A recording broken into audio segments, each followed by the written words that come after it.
Good morning. I'm Jack Grady, and on behalf of the Archives and History Committee of the First Baptist Church on the Square in LaGrange, Georgia, we welcome World War II veteran Artis Brown, and we thank him for his service to our country and to our church. Good morning, Artis. Good to see you. Good morning, Yes, Jack. sir. Thank you. Here we are on April 11th, 2012, which is about 70 years since World War II. But I'm sure you have a lot of vivid memories of those times when you were in service. That's been 67 years ago, Jack. 66, when you went in, yes. You went into the service when, about 1943? 1943, January the 20th, I registered for the draft. I was going to ask you if you were drafted or if you enlisted voluntarily. I was drafted into the service, and I chose the Navy. Good. Okay. That was a good choice, wasn't it? Yeah, it was. Well, good. Yeah. I got seasick a time or two, though. But I bet you got over that soon. After a while. Yeah. You get acclimated to it, I guess. Well, tell us a little bit about your boot camp experience. Well, there was 5 of us from LaGrange that went to boot camp at the same time, and we went through some rough times. We did a lot of strong exercise, and I only weighed 103 pounds, and I thought sure they would turn me down. 103? 103 pounds. And but how it was old hard. were you? 18? I was 18. I just had turned 18. Yeah. And it was something new. I'd never been anywhere. It was in Bainbridge, Maryland. Okay. And I'd never been anywhere but Hogansville. And I went up there on a bicycle. Oh, right. And, so this was a big adventure for you. It was quite an experience. Yeah. But we made it. Bainbridge, Maryland. Uh-huh. Yeah, okay. Yeah. And that was where your boot camp was held. Right. And how long did that last? About 10 weeks? I think it lasted 30 days, but I'm not. Oh, okay. It was either 30 days or 60 days. That's where your memory fails you. Well, but back at that time, I think they were shorter because they needed a lot of sailors. Uh-huh. Yeah. So they probably had an abbreviated or short-term boot camp. And I was in the U.S. Navy Reserve. And there's a difference between the Navy Reserve and the regular Navy. If I had joined, I would have been in the regular Navy, and I couldn't get out in 4 years. But the way it is now with the with the Naval Reserve, you could get out when the war was over. You were signing up for the duration of the war plus 6 months, wasn't it? Something like that. Something like that, yes. Yeah. Yes. Well, good. Okay, well, that makes sense. Made a lot of sense. But you were willing and ready to go. And you willing and ready to go. Boot camp. Have any special experiences about boot camp that you remember that you'd like to mention? Pretty tough, some of the experiences. It was pretty tough. I remember when of course, they give you a physical. They gave you 2 or 3 physicals.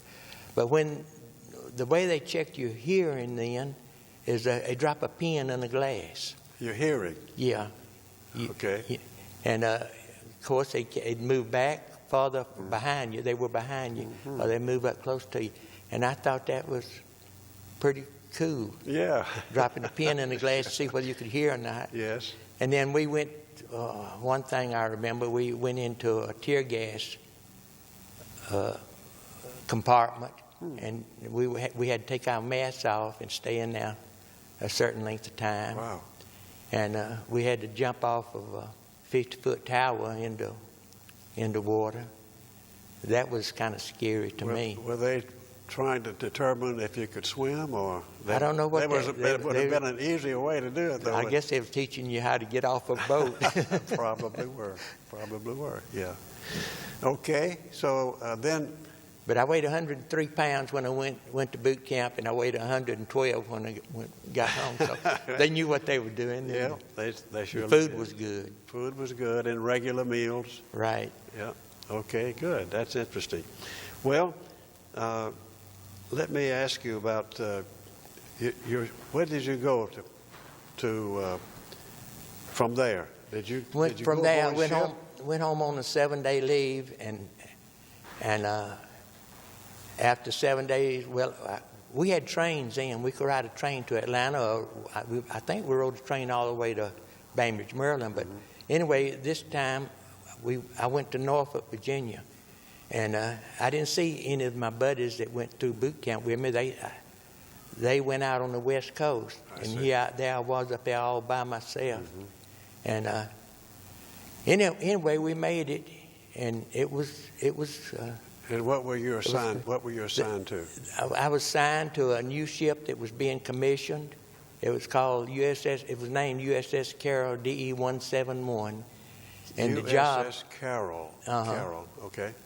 It was named after an ensign in the Navy that had lost his life during combat. And what kind of ship was it? It was a destroyer escort. Destroyer escort. Tell me a little bit about the ship. How many? It had 3 big guns on it, 3-inch 50s, and it had 2 40-millimeter anti-aircraft guns. It had about 6 20-millimeter guns, and had depth charges on all over the fantail of the ship. Yes. And we had 3 torpedoes. Torpedoes as well? We had 3 torpedoes. Wow. They were in the middle of the ship, and in the bow? no, in the center of the ship. In the center. If it had been anywhere else, when you fire them, it'd have broke the ship in two. Oh, okay. And they'd have to be pointed at a 90, I believe it's a 90-degree angle, to shoot straight out to make the ship roll when they fired. Oh. And the recoil. If it had turned this way or that way, they would have hurt the ship, broke it in two or something. My goodness, yeah. It was powerful. Yeah. And those 3-inch 50 guns, that's where I spent nearly 2 years. You were assigned as a gunner. And it took six men to load the guns. Wow. And I was a trainer in a seat. I was just like this. And there's a crank in front of me that you turn and it horizontally move the barrel of the gun horizontally. And the guy sitting on the other side, he had a crank and his moved the barrel up and down. Oh, I see. So what we had to do when we was on a target, he had to come this way and I had to come this way. And it took 6 people to get the ammunition out of the magazine to get it up there. And the number 1 loader, he was the last one to handle it. He shoved the shell up in. It was a shell about that long, whatever you call the thing, and about that big around. Yes. And he shoved it up in there, and you never heard such a blast in your life. Oh, I can imagine. Yeah. And the other hip loader, the other guy that was loading would, hand it up out of the magazine and pass it, and you had to hold it a certain way each time. But the worst part about the whole thing was the guy that caught the red hot shell. Hot shell. His name, he was called a hot shellman. Yes. And he'd catch it or try to catch it. He had asbestos gloves all the way up to here. Yeah. And that's when asbestos, they didn't know how bad it was. But that's the only thing that saved him, because that shell came out red hot, and he would learn to catch it and throw it overboard. Wow. Now, after you went through the boot camp and went aboard ship, then where did you go from there? And what kind of duty did you have? We had You were an escort. We had the duty. Everybody on the ship had 8-hour day duty, 24 hours a day, 7 days a week. And my duty, say I'd have it rotated, and then I would have the 4 o'clock in the morning till 8 o'clock watch. In the morning and in the night, same way, 4 o'clock to 8 o'clock. I see. And on that 4 o'clock to 8 o'clock, I was chosen for some reason, to go in and wake the captain up every morning at 6 o'clock. Yes. And I hated that job worse than anything. I'd reach over to take her. I just would touch him, and he wouldn't say anything. Yes. And I finally shook him, and he jumped up. Oh. And I got out of there. I said, "You awake? Thank you." Yes. But everybody had jobs that Yes, of they course. didn't like. But Sure. So you were a gunner primarily? Yes. Yeah, Yes. and stood watch 4 hours on and like 8 hours yeah. off. And, yeah. Yeah, my title was Seaman First Class, and I think it said something about it be about a year and a half or 2 years, and I'd be eligible to get another promotion. Well, your ship now is ready for sea duty. It's a brand new ship, just commissioned, and then you were heading out protecting, I guess, other ships. What kind of ships were you protecting? We would rendezvous with a whole convoy of cargo ships and troop ships. You were on the east coast of the United States, so you must have been assigned to the Atlantic. You were duty in the Atlantic Ocean? Yeah, we crossed the Atlantic 18 times from Boston or either New York to the Mediterranean Sea. Most of your trips, all of them were to the Mediterranean? Yeah. Wow. And you were taking troops over there, were you? Soldiers? We would take them, Marines? we would, the Rock of Gibraltar's there. Yes. And on the left, you got Europe, which is Portugal and Spain. And you'd go between them, like Africa's here, Europe's here. Into the We Mediterranean? would go between them into the Mediterranean Sea, and we'd either go to a little town called Bizerte, we just ramble around town, nothing to do. The kids would follow us, and they'd try to sell us golden rings for 50 cents. Yes. And of course, they were copper and all that. When you arrived there, then you, I guess, unloaded the troops that were on the... The cargo ships left us, and we waited for them there. We would anchor out or either tie up at the dock. That's why you had some shore duty, shore leave, I guess you'd say, or just liberty. We did liberty for a few hours. You wouldn't stay out there long, but we went to Bizerte. We went to Tunis. Tunis Yeah. seemed to be the most popular city. We went to Casablanca. Okay. We went to Algiers. And we did go on the Rock of Gibraltar one night. Did you really? Yeah. Yeah. We did that for fun, though. Yeah, I guess so. Say, we've done it. We've been there and done that. You made 9 round trips, or 18 crossings of the Atlantic. Wow. Right. And you were in convoy all the time? Till we spotted the sub, picked up the sub, U-boat, German U-boat, they called them. And we would sound the alarm. We'd pick up speed. We'd send out, we'd have smoke signals where they couldn't, not smoke signals, but smoke screens. Screens, yeah. And of course, there's other destroyers, escorts on the other side of the convoy, and some in front. Fact of business, we had one in front to get a hole knocked in the bow. Wow. But it didn't sink? It didn't sink because they were able to close the hatches I see. that led to it. Yeah. So this was like a protective ring around that convoy of troop ships. But you were transporting soldiers and Marines, I guess, over to Europe at that point. And we picked up a lot of subs, and we'd send out these what do you call them? The sound waves. Sound waves. Yeah. And if they bounce back, you know something's there. And then we'd form a pattern on those depth charges. So many would go out this way, and so many would roll off the back. So could you determine when you did make a hit with those Oh, depth charges? If it wasn't for that smoke screen, and a lot of it was at night, and we don't burn lights at night.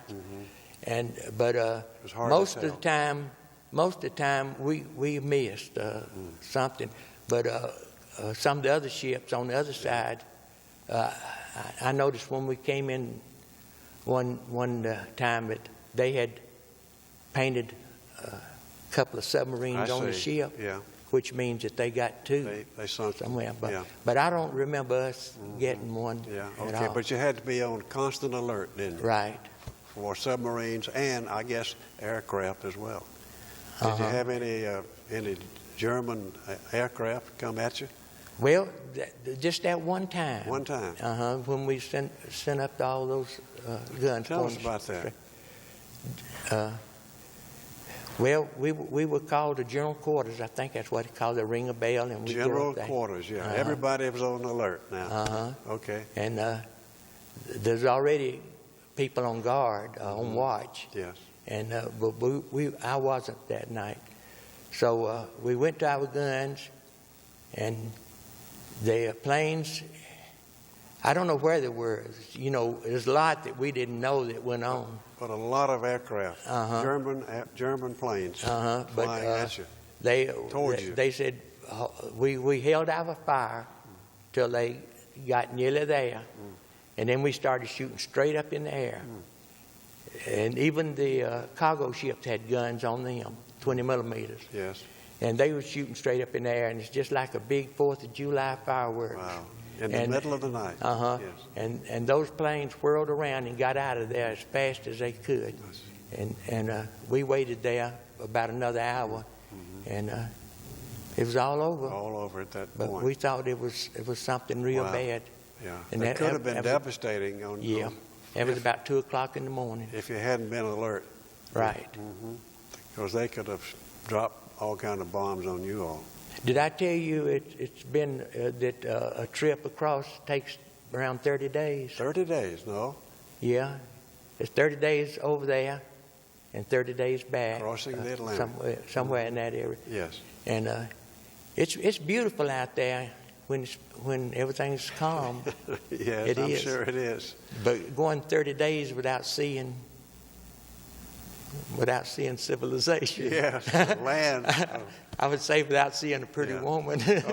Now you went in early in January in 1943.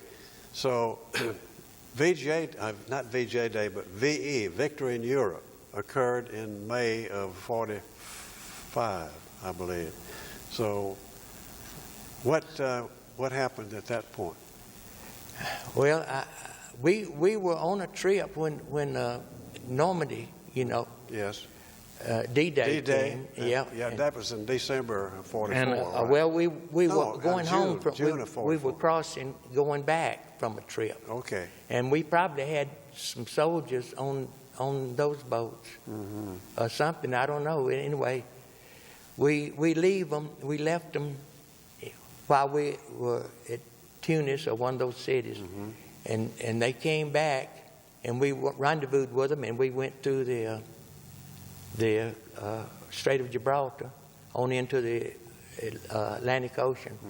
And then the next day, I think, is when we heard about D-Day. Normandy. D-Day. That was in June. Yeah. June the 6th, and 1944. I remember that because it's my birthday. But that's good. Go ahead. But anyway, that was the last trip we made when we got home to our home base, which was Boston, Massachusetts. We headed south. We went south. We stopped at Charleston, South Carolina for something. I don't know. And we stopped at Cuba. But I didn't get off the ship. In Cuba? Yeah. Yeah, we went to Charleston, South Carolina, and then we went on down and stopped at Cuba for some reason. You must have gone through the Panama Canal. We hadn't got there yet. Okay. No. Yeah, we were on our way, and we went to a little city called Cologne. Oh, yeah. You're familiar with Cologne? That's on this side of Panama, and the canal. Yeah. And we went the next morning, or either that night. When you go somewhere in a ship like that, morning, night, noon, that don't mean a thing. You just go. anyway, we went through the Panama Canal and the locks and the dams and all that stuff, and came out in the Pacific Ocean. Did you know that the Pacific Ocean's 3 feet higher than the Atlantic Ocean? Yeah, well, I think I read that one time. I can't find something that you don't know. Oh, no. Yes. Really? Yeah. But Yeah. anyway, we went on up the coast, Mexico, and went to San Diego, California, and stayed there for a couple of days. Then we went to Honolulu, Hawaii. So you were reassigned from the Atlantic to the Pacific now. You're going into the Pacific, and It all within a matter of, say, 10 days. We just left one war, and now we're back into another one. okay, getting ready to battle Japan. Yeah, and we went to Honolulu and stayed there a few days. Went out and had our picture made with a hula girl for $1. That's a memorable experience, I'm sure. Yeah, and we headed south in the Pacific. Okay. And where we went, I do not know. Yeah. And finally, we got word after we patrolled areas. Finally, we got word that the atomic bombs had been dropped on. They call it Hiroshima or something now, but we call it Hiroshima. Hiroshima. Yeah, and Nagasaki. Yeah. And that made us.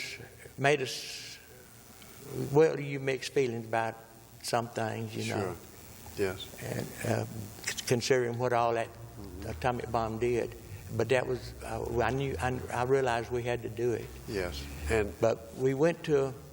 Shortly after that, we started going to islands in the Pacific that was occupied by Japanese soldiers, and we would drop our life rafts in the water, and we had a boat with a motor to it that we lowered, and we made a train out of the rubber life rafts in the boat, and we went ashore and told the Japanese that the war was over. Wow, what an experience that must have been. That was a weird experience. I can imagine. And we confiscated all their equipment and their guns. And Looking at them face to face. Face to face. And then after we got their guns unloaded, we went back and got them in the boat and brought them up there, and they helped us load cases of food. They were also hungry. Starving. Yeah. Starving. You say starving? They were really hungry. Huh? Yeah, they were kind of skinny like, and Yeah. we gave them about a half a ton of food. Well, when you say them, you're talking about the people who were still on the island? No, I'm talking about the Japanese. Yeah. Yeah. Okay. And we did that to 2 or 3 islands, and then we were through doing that. You didn't really take them on board. You just fed them. I was going to tell you, we went to the natives that used to live on the island and brought them back. It was about 100 of them. I see. And brought them back, and not that same island though. Put them on their home island. I see. And that was quite an experience. We had to make places for them to sleep because it was an overnight thing, and they got seasick, and a couple of them had these dugout boats that it took years to dig out, and it had an arm on the side, make it balance.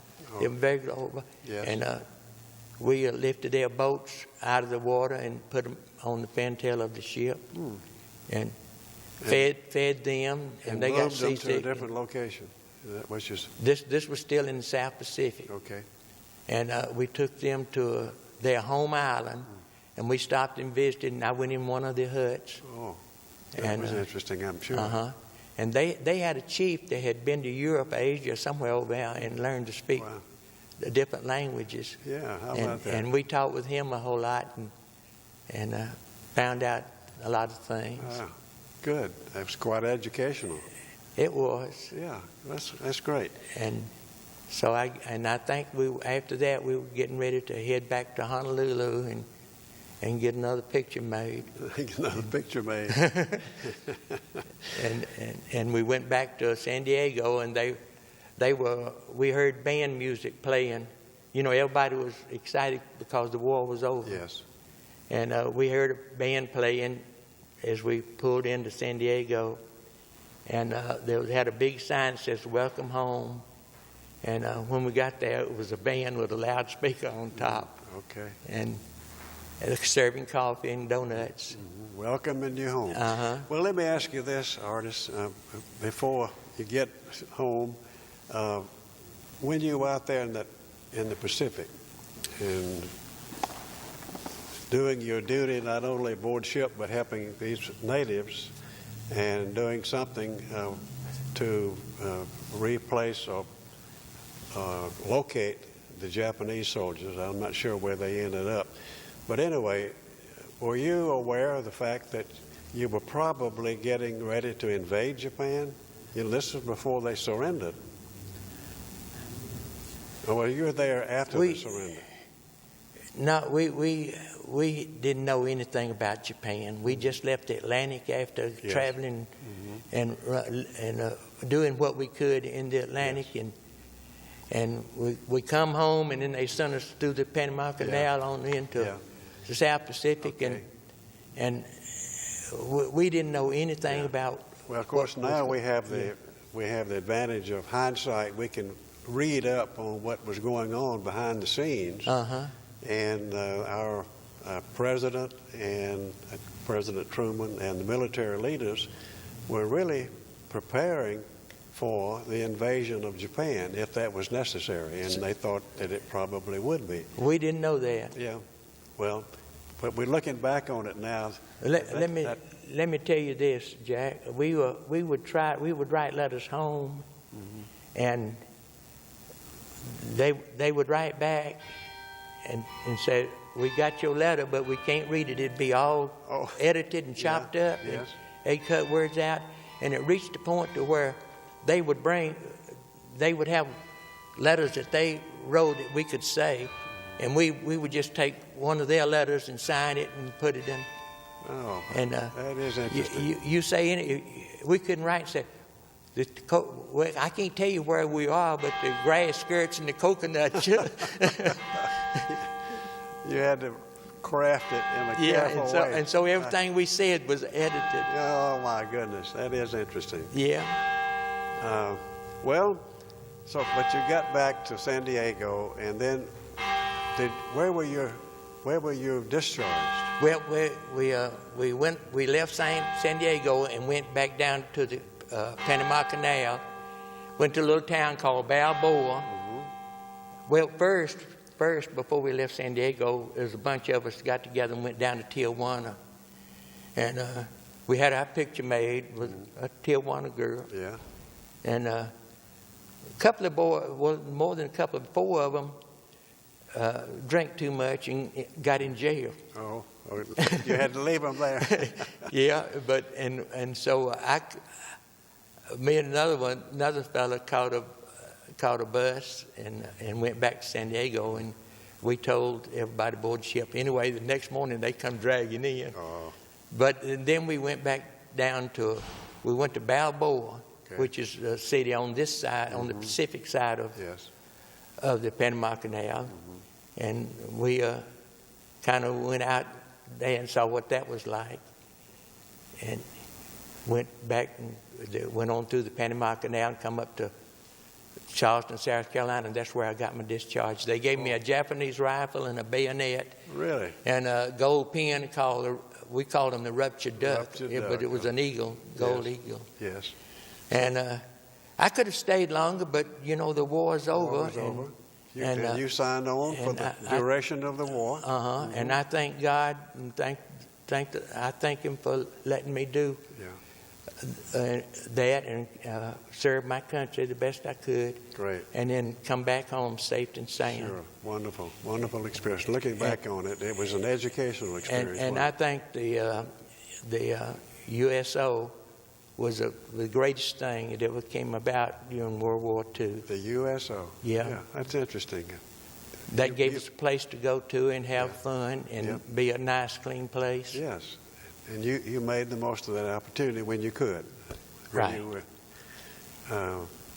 And where did you go to the USA most of the time? Most time in Boston. In Boston. And Is that kind of like your home port? Yeah. Yep. And Boston's a great city. It was. They got this huge park called the Boston Common right in the heart of town. And you can walk through there and be safe in any time of the day or night. And I love Boston. Most of the people there were Italians, but they were good. I know I dated an Italian girl one night, and I thought I was doing real good. We took her home in a taxi, and I'll not be telling all this. Go ahead. But anyway, their taxis have meters on it. When we call a taxi in LaGrange, we give them a dime, and he takes us where we want to go. You know what I'm getting at, don't you? And I took her home, and I didn't know she realized that. I mean, I didn't realize she lived that far off. And you saw the meter running. It already passed what I had in my pocket. Okay. And I didn't know what to do. And when we finally got out of the car, she wanted to sit there. But I told the driver, I said, you're going to have to let me out because I don't have enough money to pay. He says, how much you got? And I told him. He said, we'll give it here. And then he gave me $1 back and said, I'll take you to a Subway. Yeah, is that so? Yeah. And they had Subways. You were in uniform, weren't you? Yeah. Yeah. And I couldn't enjoy my date because I was worried about paying for the cab fare. Yeah, but just little things like that. Oh, yeah, but you never forget those things. Right. Well, Artis, I appreciate so much you sharing your experiences in the U.S. Navy, and I bet it helped prepare you for life ahead, didn't it? You learned some things that you applied later. You think of anything in particular? It's not easy to remember in something that happened 67 years ago. Well, that's true. You were a businessman later on. Yeah. And I did well. Yeah, and I know you did. I'm getting by real good. Oh, that's great. Getting by real good. Yeah. Getting by real good. Better than just getting by. We've been married for we've been married for 64 years. Careful now. Yeah. I can't. 64. All right, 64 years. Is that what you said? Okay. Yeah. All right. Well, congratulations to you. Thank you. Well, we, as I say, we appreciate you doing this, and we also want to thank Paul Barnes for his excellent job. I call him our technical expert putting all this together. Paul will make some extra copies. That I want to thank you, too, for doing it. Well, it's a pleasure, a privilege. But Paul will make some copies of this for the Archives and History Committee. They'll have a couple of them in the Heritage Room, probably. And if our church members are so inclined to do so, they can check them out at some point in the future, now or in the years to come, and look at what your experience was like in the Navy in World War II. And Paul will also give a copy to you to keep. Well, thank you so much. I'm going to buy them all up and hide them. No, you're not. Yeah.